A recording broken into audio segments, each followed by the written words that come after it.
Pan India range లో ప్రస్తుతం తెలుగు సినిమాల హవా నడుస్తుంది. టాలీవుడ్ మూవీస్ అన్ని దేశవ్యాప్తంగా సంచలన వసూళ్లు సాధిస్తున్నాయి.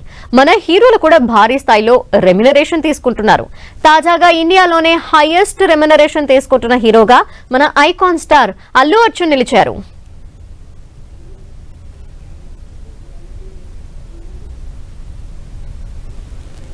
పుష్ప సినిమాతో ఐకాన్ స్టార్ అల్లు అర్జున్ దేశవ్యాప్తంగా గుర్తింపు సంపాదించుకున్నారు.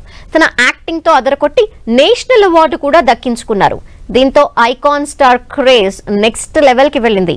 పుష్ప సినిమాకి సీక్వెల్ గా వస్తున్న పుష్ప 2తో అల్లు అర్జున్ ఇండియాలోనే అత్యధిక రెమ్యునరేషన్ తీసుకుంటున్న హీరోగా రికార్డు సృష్టించారు. ఈ సినిమాకు అల్లు అర్జున్ ఏకంగా 300 కోట్ల రూపాయలు రెమ్యునరేషన్ గా తీసుకున్నారని ప్రముఖ మ్యాగజైన్ ఫోర్బ్స్ ఇండియా తెలిపింది. బాలీవుడ్ హీరోలతో పాటు పాన్ ఇండియా స్టార్ ప్రభాస్ ని దాటేసి అత్యధికంగా పారితోషికం తీసుకుంటున్న హీరోగా నిలిచారు.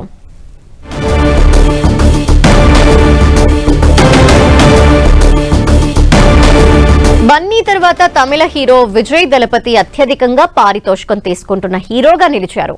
విజయ్ లియో సినిమాకు 275 కోట్ల పారితోషికం అందుకుని 2వ స్థానంలో నిలిచారు. ఇక 3వ స్థానంలో బాలీవుడ్ బాద్షా షారుఖ్ ఖాన్ ఉన్నారు. ఆయన డంకీ సినిమాకి దాదాపు 200 కోట్ల నుంచి 250 కోట్లు అందుకున్నారని ఫోర్బ్స్ తెలిపింది. ఆ తర్వాతి స్థానాల్లో రజనీకాంత్ 150 కోట్ల నుంచి 175 కోట్లు, అమీర్ ఖాన్ 100 కోట్ల నుంచి 200 కోట్లు తీసుకున్నట్టు తెలిపింది.